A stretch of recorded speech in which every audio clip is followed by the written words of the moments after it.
Welcome back, everybody, to another episode of the Clutch Talk podcast slash YouTube slash We Do It All. As always, I'm your host, John. Very happy to be here. My boy Jay, he's over there in the six. I know you're feeling good today because today's not just a regular day, Jay. Today's not just Sunday, January 9th.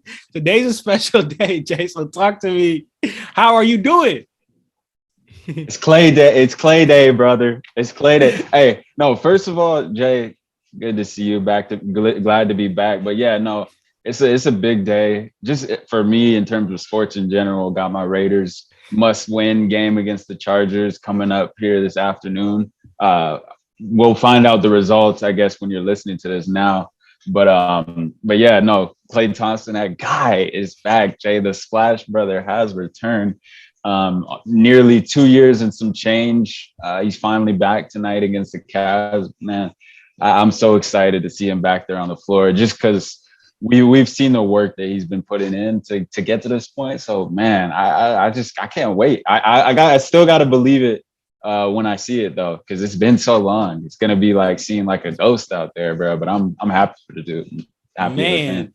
I mean, just before getting on, Jay, we were on the phone. We were saying like, if we're feeling like this, like imagine what Klay Thompson's feeling like. You know what I'm saying? Waking up in his house, waking up in his room. Like, man, today's the day. Like after 930 some days, I'm hooping today. Like that's crazy, man.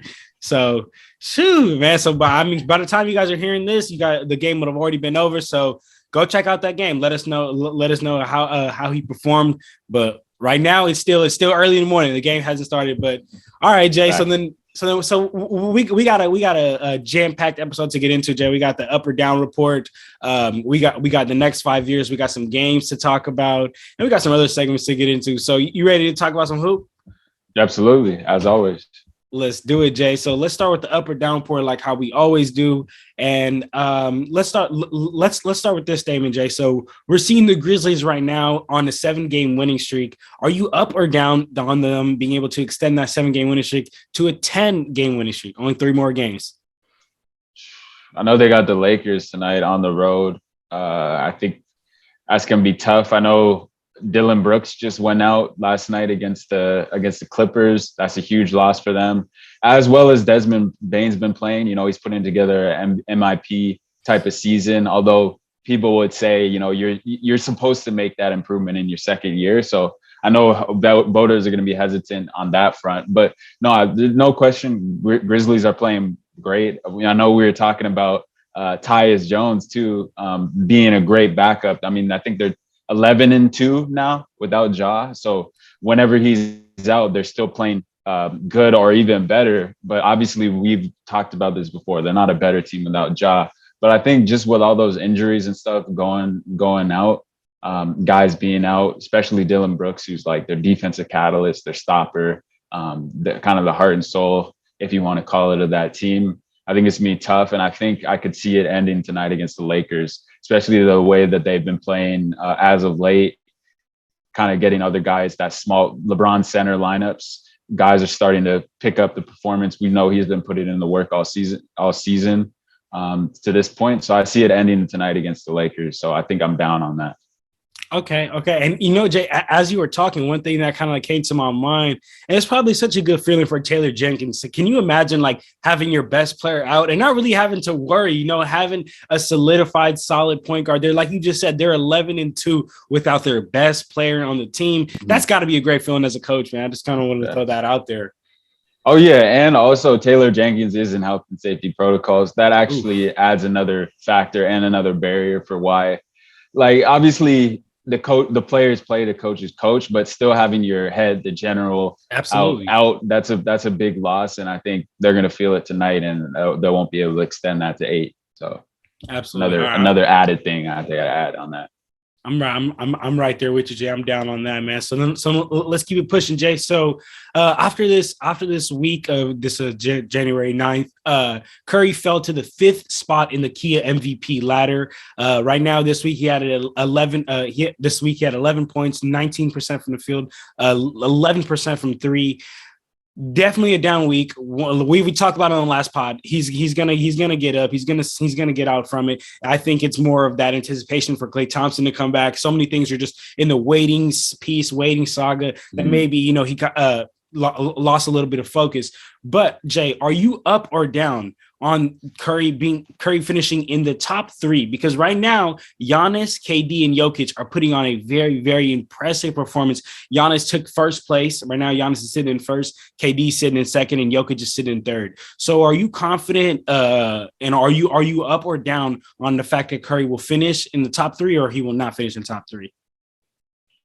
I'm up on it. I think we've seen if history is bound to repeat itself. He's going to come out of this slump, and I think honestly it's going to happen tonight. I think he's feeling that he needed an adrenaline shot. He needed, a wake up call. He needed a game off. He got that against New Orleans. He's now had 2-3 nights off to get his head together, to get his rhythm back. He's got his brother, his fellow Splash brother, coming back.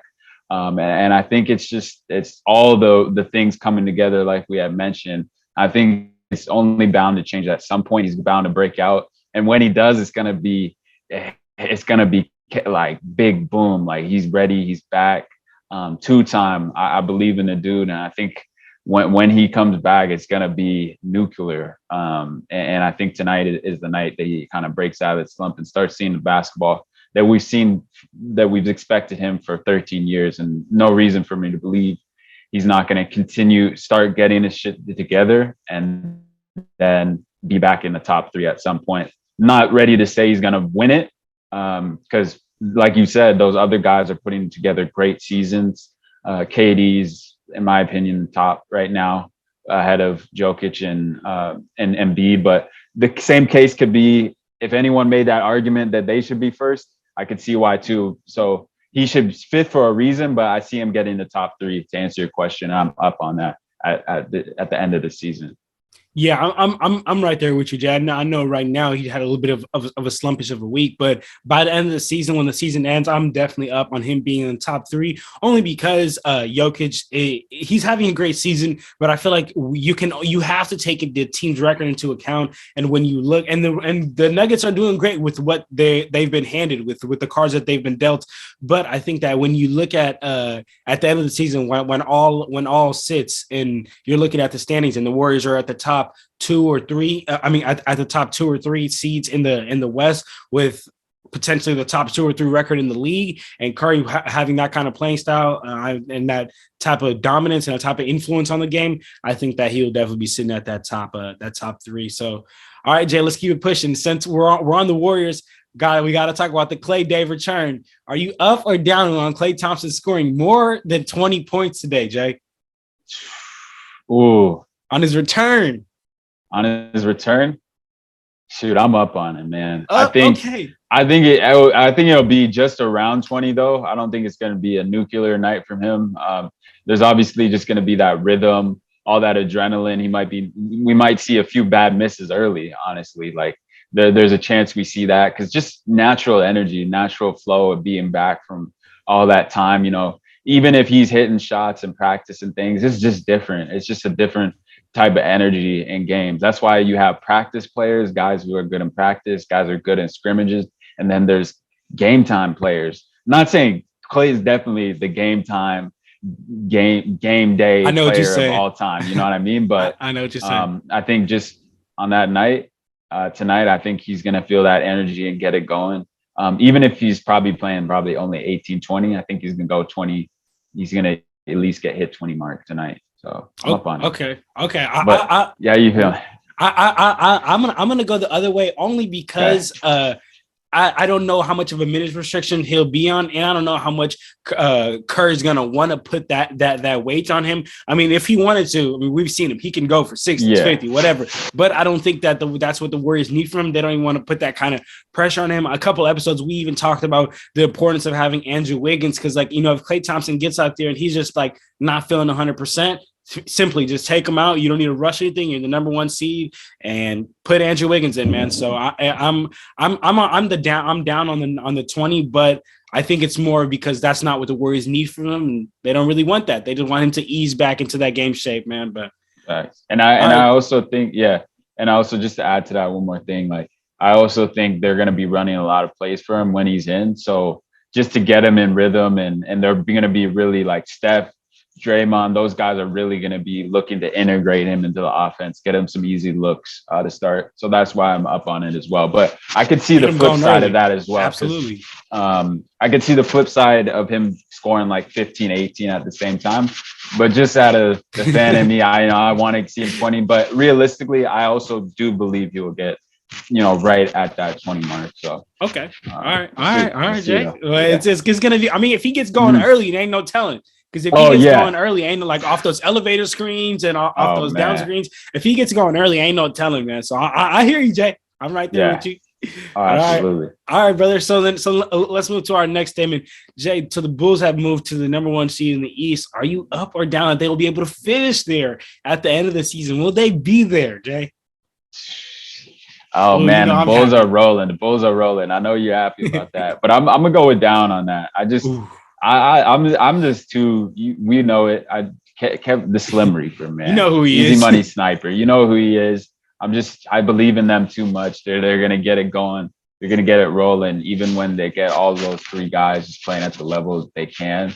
That they're just and Joe Harris is bound to come back soon as well. So they're gonna have some more weapons. I think they're gonna get it rolling and start playing some better basketball. But I think it's gonna be like in and out. I think it'll be, a little bit of musical chairs there at the top too. Just as it is in the West, we've seen the Suns and Warriors flip-flop in there. I think it's going to be a lot of that same down the stretch in the East between the Bulls and the Nets. But I'm going to go down on that for now and put my faith more in the Nets to get that number 1 seed there in the East.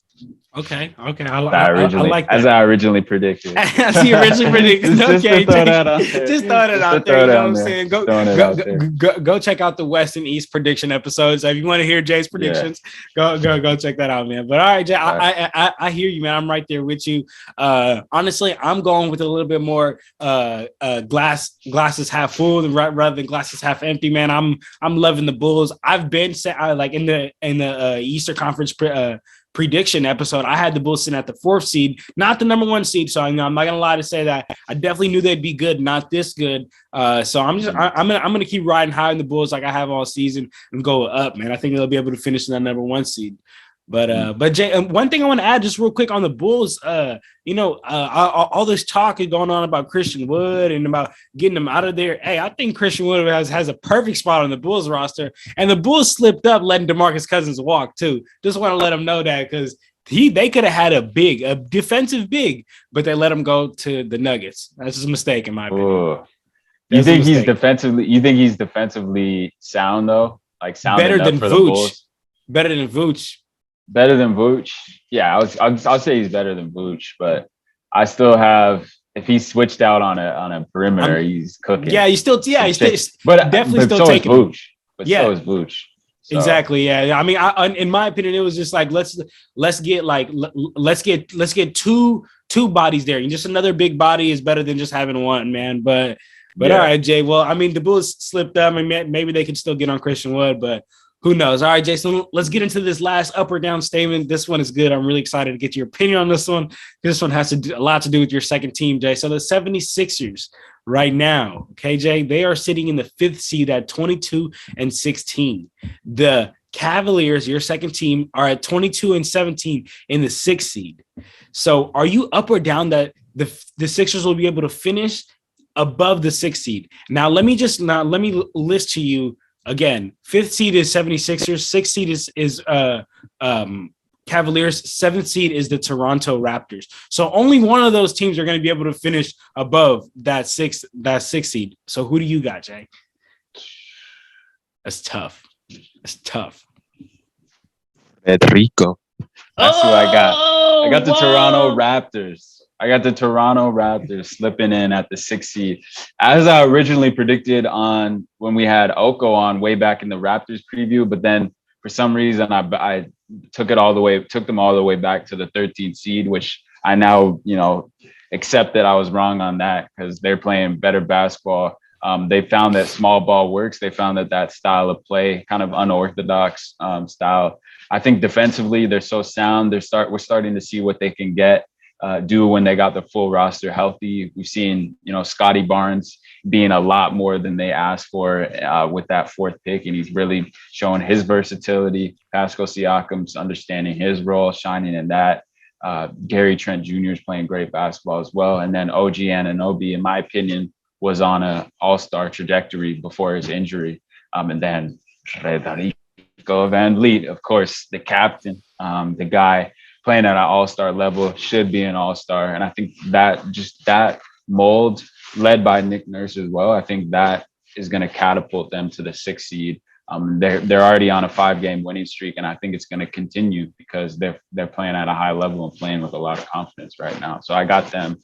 And I think, talking about the other teams, I think that the Sixers have obviously been rolling of late, but I don't see how much better that they can get on this current hot streak, especially without Ben Simmons in the lineup, because I think they're a better team with him. And if they're not going to use him, I think Daryl Morey is definitely going to hold tight till he's committed to that, holding tight till the trade deadline.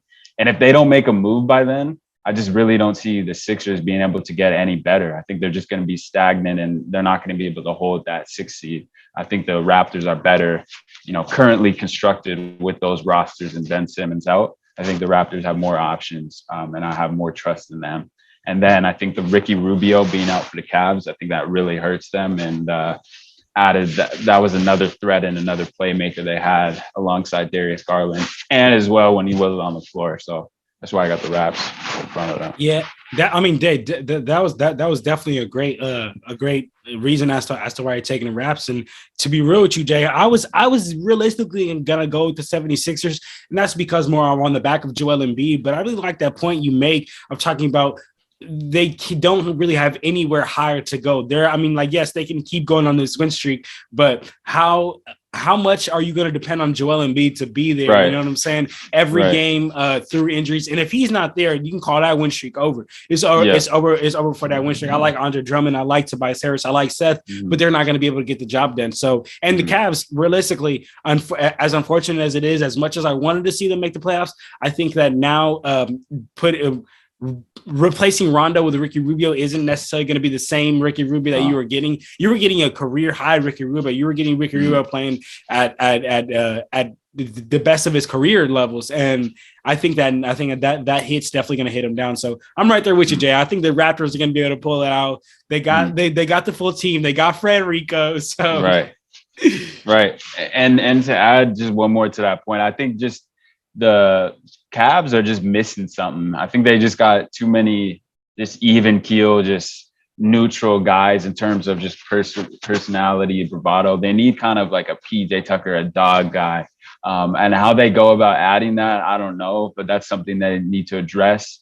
And then, like you said, Jay, Joel Embiid, out of those 3 teams, the Sixers have the best player, but I think the Raptors overall, especially with Ricky Rubio out now, they have the best team and the best coach of that bunch, in my opinion. So yeah, as I agree as well. And then I just think that they're also going to be the most consistent. You can't bet on Joel Embiid being there too much, man. But all right, Jay. So you want to keep it pushing to our next 5-year segment, Jay? Yes, sir. Next 5 years. So let's do it, Jay. Next 5 years. So look, for this one, Jay, I want to add a little twist to this one. So usually we just do next 5 years, but this one, Jay, I want you to put your GM cap on. All right, Jay. You sit in the office, you got your suit on, you got your Rolex on. You gotta make some decisions between certain players who you'd want on your franchise. And I want you to take everything into account, their playing style, how you want to style your team, injury prone, everything. I want you to take all that into account when you make these decisions, because I got some players here, all young players, and I'm going to ask you this player or this player, and I want you to make your decision. All right, Jay? All right. Yes, sir. I like this. All right, let's get it. Let's do it, Jay. Let's do it. So the first players we have, all right, is Cade Cunningham or Evan Mobley. In the next 5 years, who are you taking? I mean, it has to be Evan Mobley, right? I mean, we've just seen that big bag from him, his versatility, what he can do offensively, and just the fact that a big as you normally see in the league, they start off development usually slower. And for him, been totally opposite. Like he's been coming for the Cavs, been an impact player right away. And we can only expect him to grow from this point. So in 5 years, I mean, if I'm a GM, I would love that, to have a guy who's 6'10", 7 foot, whatever you want to say, with his wingspan, his ability to create off the dribble at his size, his patience, his timing and everything, his coordination, that's only going to improve. Added with that strength in 5 years, where he's going to be at, man, I think Scary. that's scary. It's really scary to think about. We could see him potentially being, I've always made the AD comparison, but I mean, there's times where I look at him and see Kevin Durant as well, as potentially, if he's able to extend his range, which naturally, I think that's a natural progression. We've already seen the ability for him to knock down the mid-range pretty consistent, especially for a rookie, 19, 18, 20, however he is old as he is. And that natural progression soon going to come from him from the 3-point line. And then you look at Cade, not to take anything away from Cade. I think he's going to be great and just as good in 5 years as well. But I'm going to go with Evan Mobley just in terms of the size, pure size, strength, ability, his versatility. At his size, you just really can't teach that. And I think that's something for the Cavs have to build around. And as a GM, you really got to build around. But who are you taking out of that? I'm right there with you, Jay. I mean, you know that hot take I had where I said in 5 years, don't be surprised if Evan Mobley is the league MVP, man, because he's got that kind of potential. Sure. So I'm definitely right there with you, and definitely not to take anything away from Cade, because I think he's also going to be a generational player. But I think just Evan Mobley is just one of those that you just don't pass up on those, man. And then this is just a kind of, I guess, like a part B to that question. I'm thinking you're still going to go with Mobley, but just tell me if you would otherwise. Scotty Barnes, if I added him in there, would you rather go Scotty Barnes, or you still rather go Mobley? Another great choice. That's why I love this draft class. All three of those choices, you couldn't go wrong. But I'm still going to go with Evan Mobley over Scotty and Cade. Still a versatile big. We see Scotty kind of not fall off, just kind of settle down and start playing. The natural regression, I guess, in the first year. He's still a great player. All three of those guys are great, but I'm still going with Evan Mobley. You throw him in. Yeah, I'm right there, Jay. But all right, Jay. So then let's keep it pushing, Jay. All right, Jay. So then what about two injury-prone players, but two players with massive potential? Zion Williamson or Michael Porter Jr.?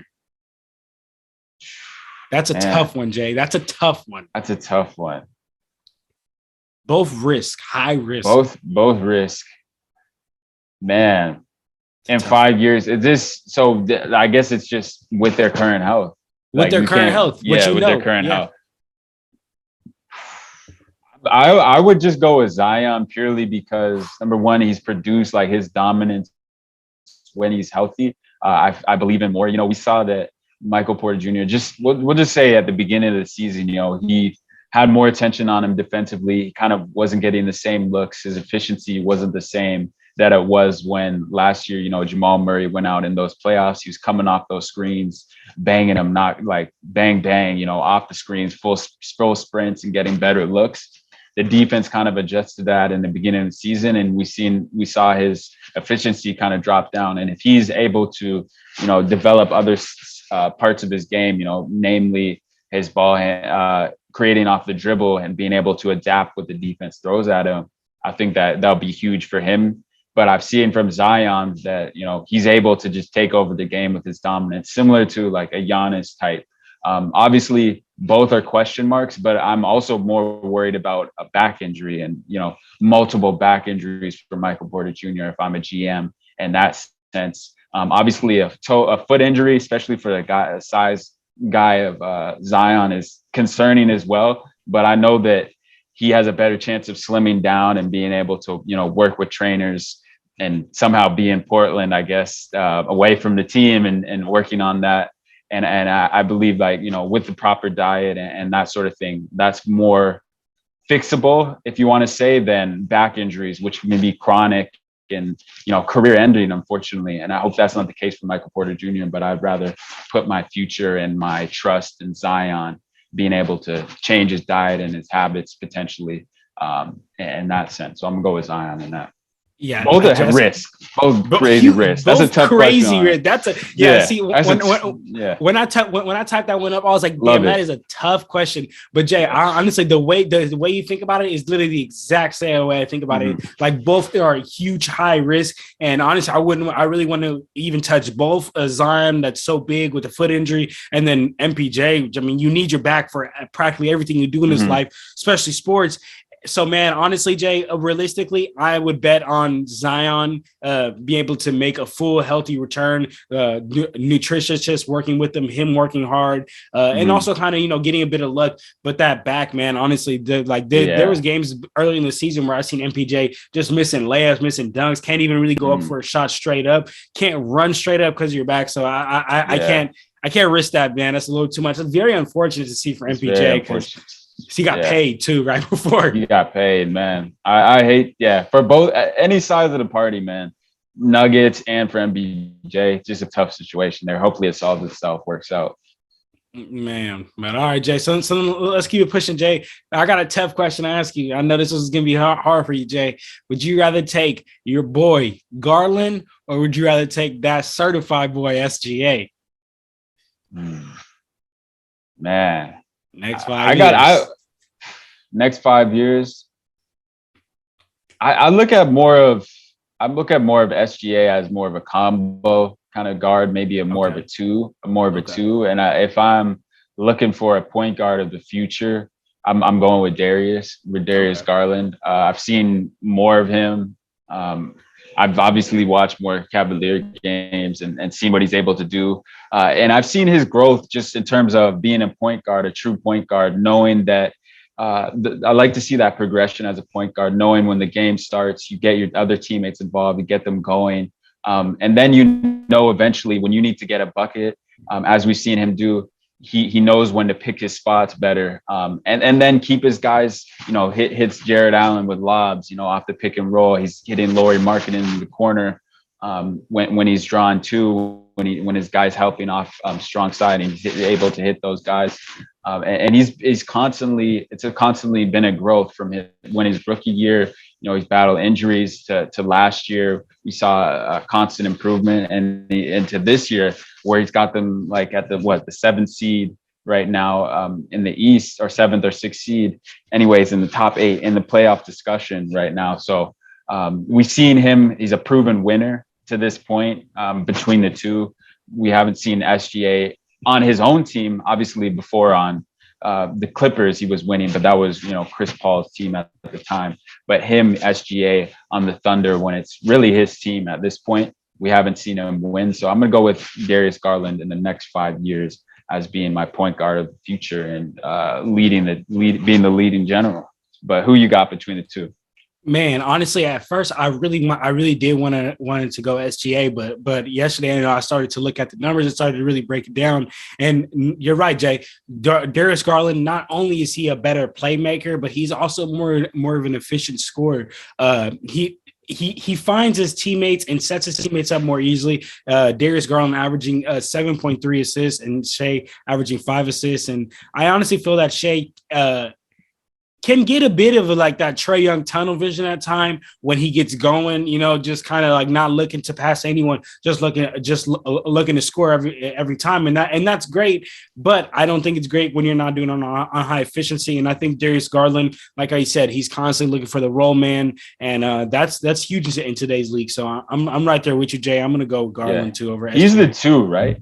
He's the 2. You'd say Josh Giddey's the 1 and he's the 2. Yeah, I would say SGA plays more of the 2. Yeah. Yeah. So in that sense, they're not really the same position, but when he does run the run, but like you said, he's looking for his own shots. He's not really, I'd like to see him progress as a playmaker, getting his teammates more involved. And then I feel more trust in him, picking him in the next 5 years, because he's the bigger, more physical guard than Darius Garland. So his body naturally, and we've seen him put on weight. He's worked in the weight room. I think he added, 10 pounds or something of muscle in the off season. So he's shown that commitment. He's been in the gym working. Both have been in the gym working. But SGA is just a bigger dude that can't be taught, right? So if he's able to work on that playmaking for his teammates, he would naturally probably be the better player. But for right now, we haven't seen that. So DG is the guy for now for me. DG it is, Jay. All right, so let's keep pushing, Jay. This is a tough one right here. Bam Adebayo or John Collins? Bam Adebayo or John Collins, man. I'm gonna go with Bam. I'm gonna go with Bam. Both have been to the Eastern Conference Finals. I just think I love Bam defensively, what he can do. His playmaking as well. I think, from a passing standpoint, I mean, I don't know. I don't have the stats pulled up right now about how many assists each are averaging, but I could pull that up for you. Don't worry about that. Yeah. But I just think from what I've seen from Bam, like I said, his versatility defensively, he's guarding 1 through 5. I have more trust in him and his decision making, his playmaking than John Collins. And John Collins for me is a scorer. Like, he can stretch more. Obviously, he can knock down threes at a higher clip. But I just love Bam's toughness and what he can do in the future. But I think it's just another very tough choice. But who you got, Jay? That's a really tough choice. I think I'm gonna go with John Collins, only because I'm more leaning on how the league is so pick and roll heavy, and he's a great pick and roll option, not only for the lob, but he's also a great pick and pop option. He can play some defense. Honestly, these are two very similar players. Like Bam Adebayo, 18 points, 3 assists, 10 rebounds. John Collins, 17 points, 2 assists, 8 rebounds. Both shooting on great field goal percentage. So honestly, great, tough choice. But I think I'm gonna go with John Collins. So you're gonna go with Bam on this one, Jay? I'm gonna go with Bam. All right. So then that's up to the fans, man. You guys let us know, is it Bam or is it John Collins, man? But all right, Jay, I got one more I want to get to, and then we got the last major one that I want to talk about. So this last one, Hero or Jordan Poole? Ooh. That's tough. That's two like important bench role players. Yeah. Important. Oh man. I think Poole. I think Tyler Hero in their offense is able to do more.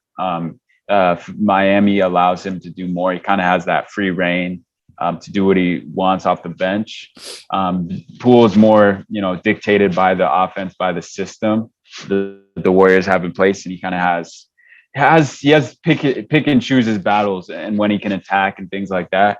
But we haven't really seen him play with the second unit. I think he's going to get more ability to do what he wants, especially now that Klay's back returning tonight. So we got to kind of see what that is. But in terms of bag and versatility and scoring wise, I think Jordan Poole is like the better scorer, and I think he can do more defensively. I trust him more on the defensive end. And I just think his bags is bigger. Shooting wise, consistency, I think that right now I would be more comfortable just as an overall pure shooter. I would think Tyler Hero is a better shooter between the two to this point, unless proven otherwise. But the better player overall, I would go to Jordan Poole. Just not looking at the numbers, seeing the two kind of play each other. Well, I mean, literally the Warriors did play the Heat, and obviously we saw what Jordan Poole did against the Heat. Like, he went off to 8. But I think right now I'm going to go with Poole. And if he can improve his shooting to more consistent, especially when he's open, knocking down open threes, I think that's been kind of a struggle for him. He's been on and off. I think Jordan Poole is one of what I call like a in your face shooter. Like, when he has a hand up, when he has someone contest, he's a better shooter when he's getting contested getting, rather than when he's open. He maybe sometimes hasn't been able to fix his rhythm and get his shot. So I'm gonna go with Poole. Long story short, man. But okay. Who are you going? I feeling you're more leaning Hero. I don't know. I'm thinking Hero as of right now because of what, like, the consistency, right? Like that's the biggest thing that I lean to. I feel that Jordan Poole hasn't been as consistent as Tyler Hero, yeah.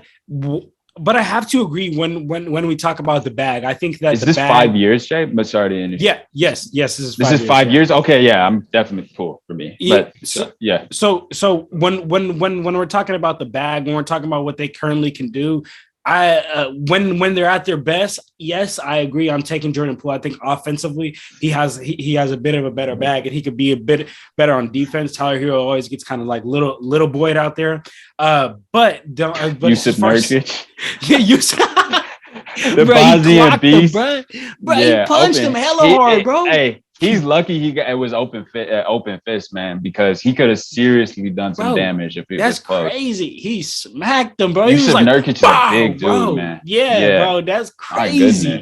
That was crazy, man. But anyway, Jay, so I mean, as far as just consistency, I think I would go with Jordan Poole, but I mean, I'd go with Tyler Hero. But if we're talk about bags, we're going to talk about when they're at their best. I'm taking Jordan Poole. So to answer the question, it's Klay Day, Jay. It's Klay Day. Let's just go with Jordan Poole, Jay. Let's go with Jordan Poole. Okay. Pool party. So then, pool party. Come on over. Come over to the pool party. I never heard that one, Jay. I like that. All right. Yeah. So the last one right here, Jay. This is the one I really need your opinion on. Okay, Jay. Ja Morant. This is more than two players though. Ja Morant, Luka Doncic, Trae Young, or Jason Tatum. You gotta pick one. Only one. Ja Morant, Jason Tatum, Trae Young, and Luka Doncic. Yes, sir. Ja Morant. I'm gonna go with Ja and That's crazy.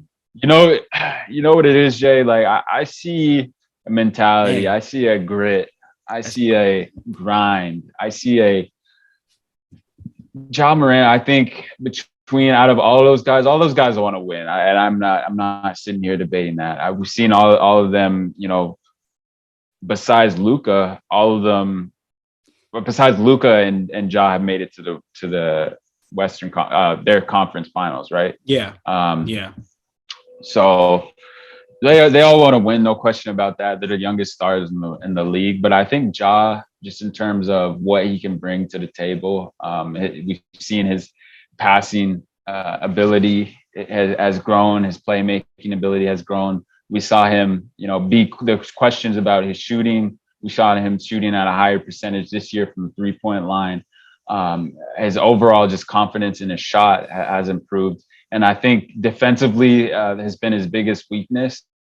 And I think that's going to change. Like as he's able to get in the weight room, get a lot stronger. We've seen that he's has a willingness and want to defend. Like a guy comes to mind like Stephen Curry, not the best defender, but he's willing to put the effort in that. So it makes him a serviceable defender. And if Ja can get to that point, which I do have faith in him getting to that point because he works so hard. He wants to get better. He wants to win, which is huge. He doesn't really care about his personal accolades. He just wants his team to win. I just have a great teammate as well. He always wants his teammates to succeed. So in the next 5 years, not to take anything away from those guys, I think they're great players. They could even, be better basketball players, but who I want on my team as a centerpiece, I'm going to go with Ja out of all those guys. Like Luka's a baby to me. Trey's too small. I think he's a great player as well. I just think his size and his ability to hold up will be tough in the future. Jason Tatum, I just question his want to sometimes. If he wants to just, put up numbers or win, I really question that. And until that changes, I can't go with him for the next picture. And then who was the last guy? It was Ja, Luka, Young, and Tatum. This was discussed. Yeah, definitely not going with Luka, man. Until he proves that he. Luka. No hate at all. Until he proves, I don't like him watching him play. No hate at all. But I think he's not in the best peak physical shape. I don't think he puts in the work, and it's clear with all his injuries. Some injuries you can avoid if you have the right proper health, proper diet, proper conditioning. I don't question his will, his want to, and his ability. Like he's one of the most skilled players in the world, no doubt about it. But I'm just personally, next 5 years, I'm going with Ja out of those dudes. Who are you going with? Any of those choices are just extremely respectable. So yeah, I'm gonna go a different direction. I'll dwindle down here. Tatum, I'm right there with you, Jay. I think there's at times I'm wondering, does he want to score or does he want to win? Sometimes it looks like the isolation scoring isn't going to lead to like championship winning. Trae Young, yeah, way too small. I think a defensive problem, a defensive liability. If I did have him on my team as the captain, I would have to have players around him to be able to have so he can hide on defense. Ja Morant, everything that you said about Ja Morant is on point and true. The only reason why I'm going to go with Luka J is because I think that Luka Doncic does more out there. He does more for his team than Ja Morant does because I think that he's needed to do more, right? Luka Doncic is constantly setting up his teammates. Not saying that Ja isn't. In my opinion, I think Luka Doncic is doing it in a higher level and in a level that I'd rather take it, right? Like Luka can do, in my opinion, a little bit of everything out there. He reminds me of like a mini LeBron, right? He can do a little bit of everything. I don't know if I could say as far as playing that five and that those bigger positions, but everything else I feel more than confident that Luka Doncic can handle. Although I would like to see him get in shape a little bit, a little more. I mean, we were talking about off the phone a little bit. Off air a little bit. We were talking about how when Jokic lost weight and cut down his weight, he took jump and really became an MVP.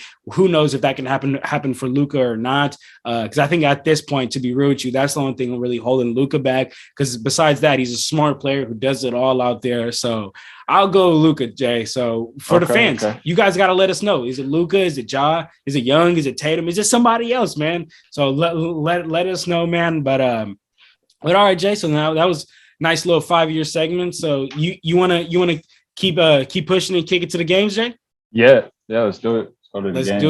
Let's do it, Jay. So first game I'm going to talk about, Jay, is that happened on Friday, January 7th. That was the Lakers versus Hawks. The Lakers beat the Hawks 134-118. Just in a very impressive, dominant Lakers win. Honestly, prove me wrong. Like, I'll be real, prove me wrong. I was talking to you, Jay, prior to the game starting, and I was like, man, I think that Hawks pick and roll with Clint Capella and John Collins and Trae Young is going to be trouble. I think the Lakers are going to have a hard time guarding that, especially with no Anthony Davis out there. And that I thought that's what the calling card is going to be, man. But boy was I wrong. But I mean, first of all, let me just give a quick shout out to Malik Monk, man. Huge shout out to Malik Monk. Huge game. He had 29 points, 4 rebounds, 3 assists, 2 steals on 55% from the field and 58% from 3. And then also, man, with it. Getting iggy with it, huh? He's on. Jay knows about it. It's on his fantasy, man. so I mean, efficiency too. Extreme high efficiency, exactly, Jay. So and then the other role players, I mean, they really stepped up. Avery Bradley had 21 points on 72% from the field and 57% from the field. THT finally stood up and became that player that people, or played like that player that people expect him to be. He had 21 points. Melo had 17 and 7 on 50% from the field. Man, I mean, all the Lakers players who scored 15 points or more did it in a very efficient manner. The whole team shooting over 50%, which is great to see that kind of efficiency like that. And honestly, Jay, as I was watching this game, it really made me feel like, damn, like I really now want to see the Lakers at full strength with the role players playing the way they need to play, man, because the Lakers and the Magic are the two teams in the league to be hit most and be affected most with COVID or injuries and have to miss players. And I just thought to myself, I really want to see the Lakers at full strength, because sometimes they've been at full strength, but role players have been playing like terrible. But if they can play like this, man, I really want to see this. And then, of course, man, I got to give a huge shout out to my guy, LeGoat James, in my opinion, dog. 32 points, 9 assists, 8 rebounds, 4 steals, 3 blocks on 54% from the field, 100% from the free throw line. And what I think is crazy, Jay, is the same thing you mentioned earlier. He's playing at the 5, right? He's 37 playing at the 5. And I just think that when you play at that level, honestly, it's things that needs to be highlighted, things that need to be talked about. I mean, honestly, when Kobe retired, a lot of people looked at it like, damn, like now we're never going to get to see Kobe again. And that's the same way I want people to feel about LeBron, about KD, about Kawhi, about Curry, about all these greats that we will really not get to see for the rest of our life like that, man. And then just real quick, I just want to kind of talk about the game as well. I know I mentioned earlier that I thought the Lakers would struggle out of the pick and roll, but I think they did an amazing job, man, attacking Trae Young and really blitzing Trae Young right off the pick and roll, not giving him much room, much time to shoot. Trae Young is usually one of those shooters that he shoots right off the screen, so he can either get the foul or he could just be able to create the separation. But the blitzing just kind of denied that, and Trae Young really felt it, man. Trae Young shot 14% from three of one of seven. And then the biggest thing after I saw the Lakers blitzing the screen is I was scared about their rotations. I thought that they'd be late on rotations, miss rotations, and get cut and get backdoor cut all game. But they actually did a good job of rotating. Did a good job of containing Clink and John Collins on the lobs, which is one of my biggest concerns coming into the game. Both are usually high percentage finishers, but they both finish under their field goal percentage. And overall, Jay, just a dominant game by the Lakers, where the Lakers broke out in the third quarter, outscoring them 37-26. But great game for the Lakers. I definitely wanted to see a little bit more from Trae Young and the Hawks, but can't complain.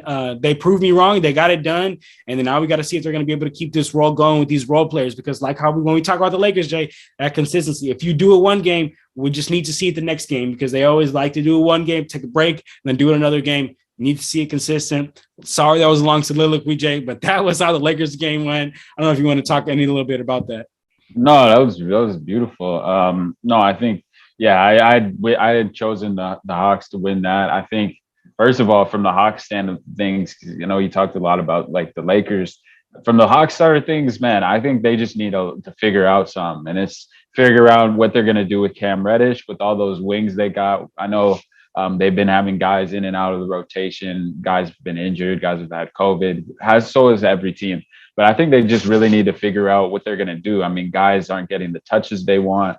I think, I don't know, Travis Slank, talked a lot about, was on air and was on record saying that he doesn't know if he should have brought all the guys back, which, I mean, that's kind of concerning to hear that from, your GM and any executive for that matter about, questioning whether you should have brought all your guys back. I think a lot of their issues was, being to the top. Guys thinking they've done that, they've accomplished something by getting to the Eastern Conference Finals, and that's kind of evident in the way they played. There was a time during the season where they went on a bit of a run, and they were winning, and I thought they were turn the page on their season, and they've kind of come back to their old ways. And a lot of that's to do with guys being out, but I think it's more than that. It's bigger than that. I think guys don't really know their roles or aren't really willing to accept that they have smaller roles in order for the team to win. And that's probably the huge reason why they're 4 games below 500 and losing to teams like the Lakers. Not that the Lakers aren't a good team or that they're not a beatable team, but I think, the Hawks at full strength with, really only LeBron and Malik Monk playing at high levels. We saw a little bit better game from THT and other guys step up, but the Lakers have been inconsistent, but same with the Hawks. So this was kind of a game of really inconsistent teams, like you said, but I think the Hawks side of things, they really need to figure things out, but not really much to add on the game front. We've just seen LBJ continuing his dominance and the small ball lineup really working out for the Lakers, because teams can't match up with LeBron at the 5. He's just going to work on any 5 in the league, and that's continued to show its head, and that's why they've been winning and been so successful as of late. As also, with Malik Monk looking like prime Jordan out there. Maybe I'm really doing a little, saying too a little much there, but he's looking great, man. And I can't believe he's on a veteran minimum, man. That's just crazy how the Lakers were the only team in the league that were wanted him. That's just baffling to me. These scouts need to look in the mirror and do their damn job, man. So, but yeah, no, that's really all I got to say. But let me move it to the game that I had to highlight, and that was the freak in town against Charlotte at the Spectrum Center. The Milwaukee Bucks came into town against the Charlotte Hornets on January 8th to play some ball. And what we saw in that game was the Hornets really really just dominate for the most part that game. You know, they were up. Their biggest lead of the game was 17 points. Their longest run was 11. Only two lead changes. They started pretty much dominate from the beginning. You know, the Hornets were up early. We saw the Bucks come back. You know, that championship mentality came back and were leading for most of the first quarter. And then from midway to about, you know, the early to mid second quarter, the Hornets just took the lead and never looked back.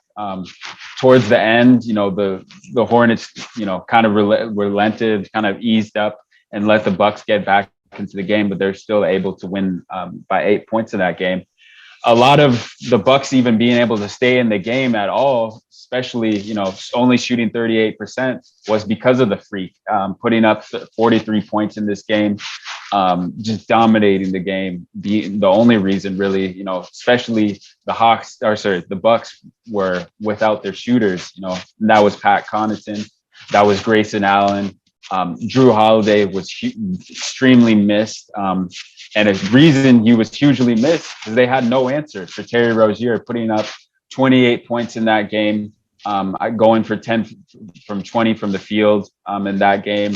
And the Bucks really had no answer for him. 11 for 19 in that game, even better. 6 for 10 from 3, 28 points. On the plus minus, he was 15. So he was a huge reason why the Hornets were able to dominate that game. And you look down the line, Kelly Oubre, another huge piece, as he's been doing. I think he's found his role. I think he's found his home in the league, being able to, you know, play that kind of assassin off the bench, that mercenary kind of role, as we had talked about when we had Sam Smith on earlier. In the thing, I think that I thought at the time that Kelly Oubre would be in a perfect role, being able to be free in Charlotte, and that's been just the case. As you know, John, being on your fantasy squad, he's been balling. He's been eating up in his minutes. It only took him 27 minutes, and was pretty efficient here from the field for the most part. And his standards were 41%, but only 2 for 11 from the three, but still able to affect the game in other ways.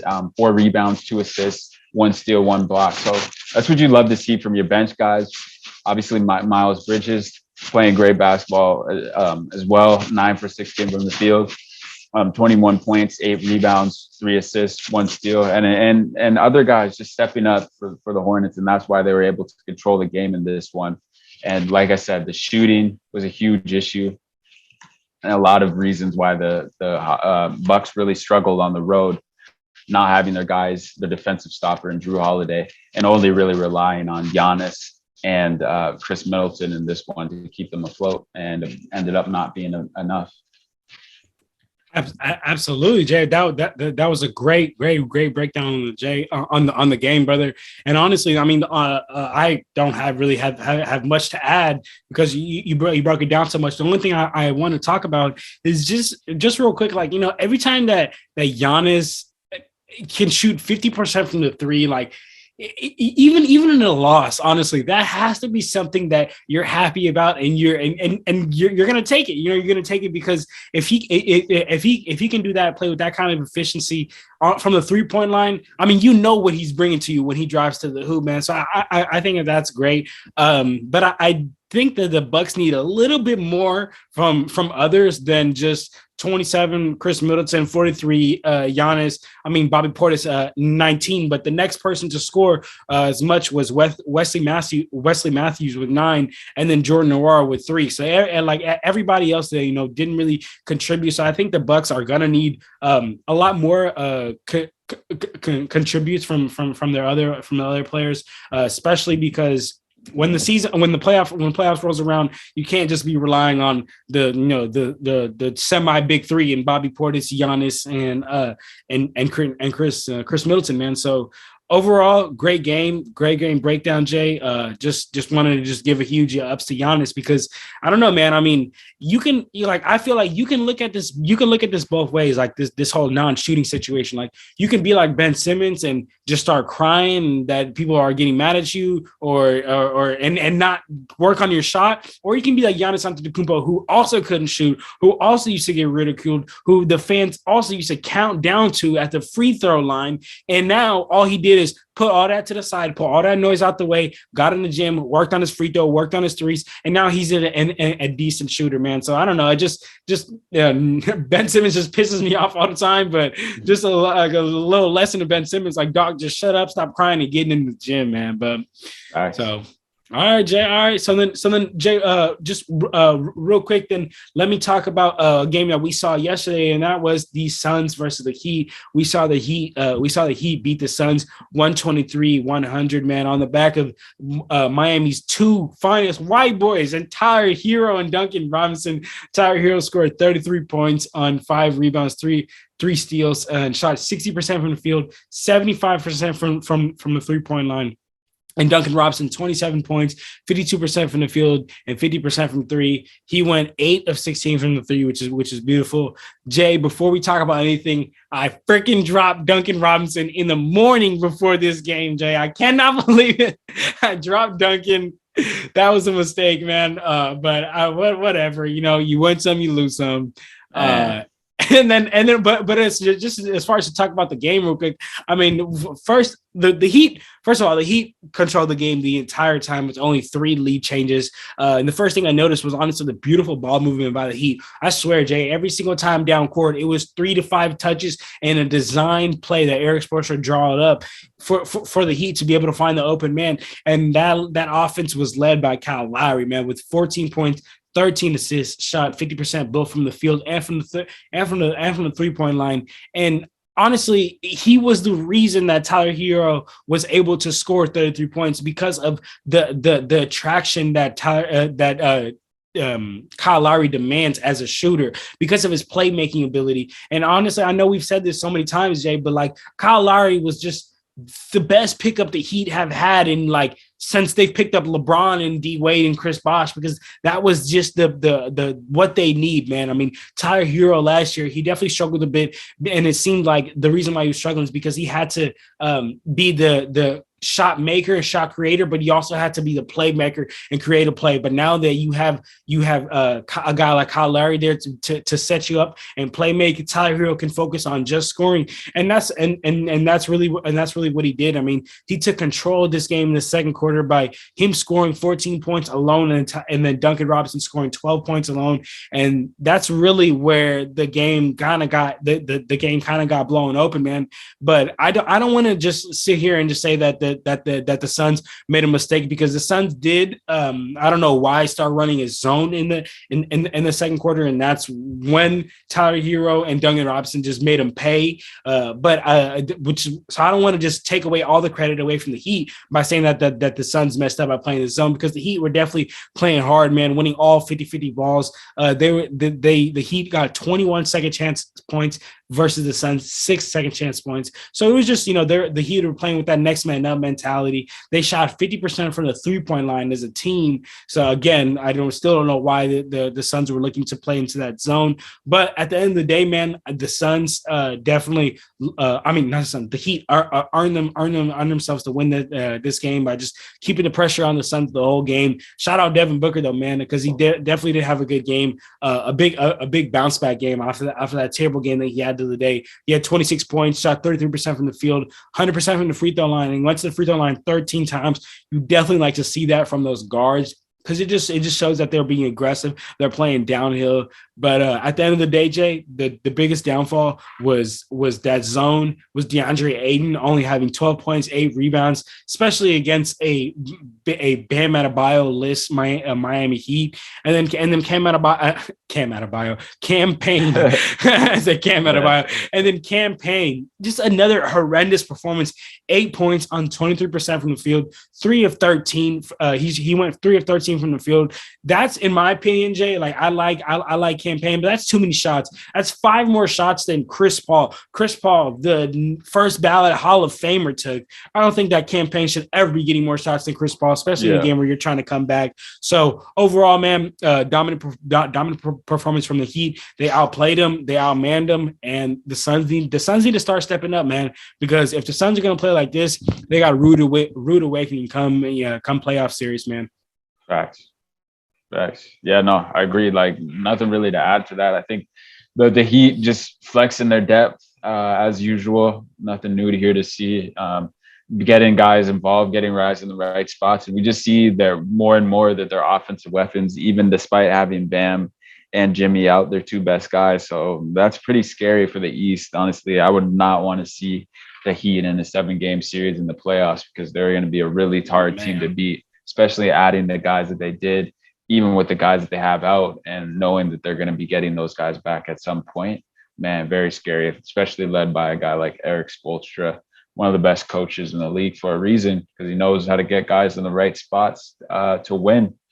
Hashtag Heat culture, as we've been saying, as I always say. So they just got to keep guys healthy. That's really what it is. I feel like they have a bad history with injuries there for whatever reason. Maybe it's the health and the strict thing that they got going there. I don't know what it is, but they just need guys healthy. And unfortunately, they can't do that, then it's going to be a problem. But otherwise, I think it'd be good. All right, for sure, man. Well, that was definitely a good games over the weekend, Jay. And then now you already know what time it is, Jay. It's time for one of our favorite segments here on Clutch Talk. It's time for that Clutch Talk Player of the Week, and we were talking a bit off camera off this, and I already know you got yours ready, Jay. So go ahead, load up the clip and fire, Jay. Fire off. Federico VanVleet is my player of the week, you know. And what has he done over the past 5 games, Jay? He's put up 31 points, 4.8 rebounds per game, and 7.2 assists, man. This cat has been balling. Also got his first career triple-double. And also his team, you know, his team is 5-0 in that span as well. So that's another reason why he's for sure, in my opinion, I'd be surprised if he's not the Eastern Conference Player of the Week, but he's definitely my Clutch Talk Player of the Week. And in that span, they beat, albeit undermanned, knocked off the Utah Jazz, the Milwaukee Bucks, the San Antonio Spurs, the New York Knicks, and the Los Angeles Clippers. So pretty good teams. Obviously, these teams were missing some teams, but putting up some serious numbers, 37, 19, 33, 35. And on great efficiency, shooting 54%. 38% was a kind of a down game, though, but still able to affect the games in other ways. 52%, 64%, and 37%. But, you know, still an average of about around 50% for all those games, man. So just seeing what he can do, especially at a high efficiency and being able to play make, huge for the Raptors and why they're back in the 7th seed right now in the East. Yeah, Jay. Honestly, Jay, he's an all-star, man. I wanted to go. Federico's an all-star, Jay. Federico's an all-star, man. You called it. You called it on other pod, Jay.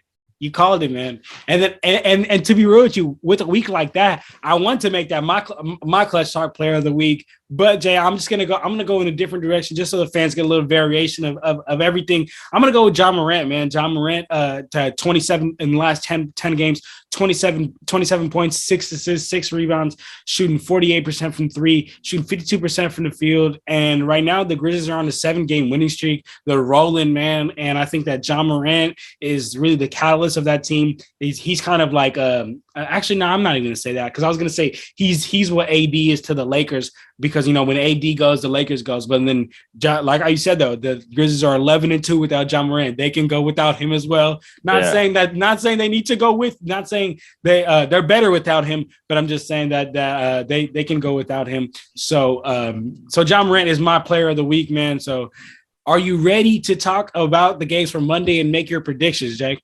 Always. Let's get it. Let's do it, Jay. Let's get into it, man. So first game of the night for Monday, January 10th is Bucks versus Hornets, that rematch.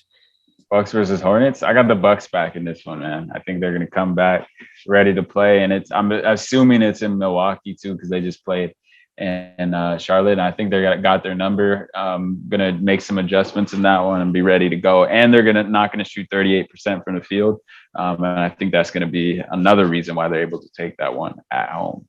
Yeah, I'm right there with you. I think the Bucks going to take that one. We always talk about teams don't really lose twice in a row.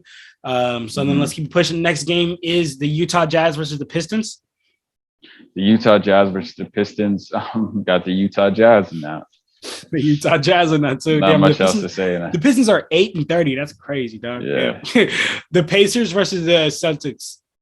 Pacers versus the Celtics. I'm gonna go with the Celtics in that. Though they need to win at this point. They do. I just think I don't even know what's going on in Indiana right now. There's just not a lot of good things happening there. So I'm gonna go with the Celtics in that one. Yeah, I'm right there with you, man. The Celtics need to get a win, and it's an easy win against the Pacers. What about the Spurs versus the Knicks? Spurs versus the Knicks. I'm gonna go with the Spurs in that. Can't go against Pop. I think your guy, I love DJ. Your guy. DJ's a dog. DJ Murray, and just going with them. All right. What about the 76ers versus the Rockets? 76ers. 76ers. Let's keep pushing. What about the Blazers versus the Nets? Nets. Ooh, I'm going to go Nets on that one as well. And what about Cavs versus Kings? Cavaliers. I got the Cavs in that. Cavs. I got to go with Cavs on that one too. All right, Jay. Got all agreements. But I will say, though, it might be a closer, and I could see the Kings potentially taking it because it is the second end. It's the back end of a back-to-back. So wouldn't be surprised if the Kings are able to get them. Okay. All right. Well, I mean, the Cavs are going to have to. The Cavs are going to have a tough schedule playing the Warriors and then playing the Kings. So I'm only playing the Warriors. Really, the Kings need to win that, man. They do need to win that. They do, man. They want to stay in that play-in conversation. They got to win games like that where they have the advantage. Put it that way. They got the advantage. Yeah, they got to win the ones that they can because they're not going to win the other ones. So, all right, Jay. So then, man. All right, Jay. So I think this is a good place for us to go ahead and wrap it up here. Is there any last words you want to say here before we close off, brother? He's back. When you're listening to this episode, Klay Day, man. Klay Day. It's a Klay Day. I'm gonna enjoy it, man. Dre Day, Klay Day. Yeah. Go Raiders. They need that big dub. Get in the playoffs. First time in 5 years. So let's big sports day, man. So then Jay, for hidden takes of next week, I'm gonna want your full breakdown of how this whole day went. I want to hear how the Raiders game went. I want to hear how this Warriors game went. I want to hear everything, Jay. All right. I got you. Me and the fans, we waiting for it, Jay. We waiting for a full breakdown of Sunday. It's only right, man. Win or lose, I got y'all. I hope I have a good feeling about tonight, though, man. About today. We'll see.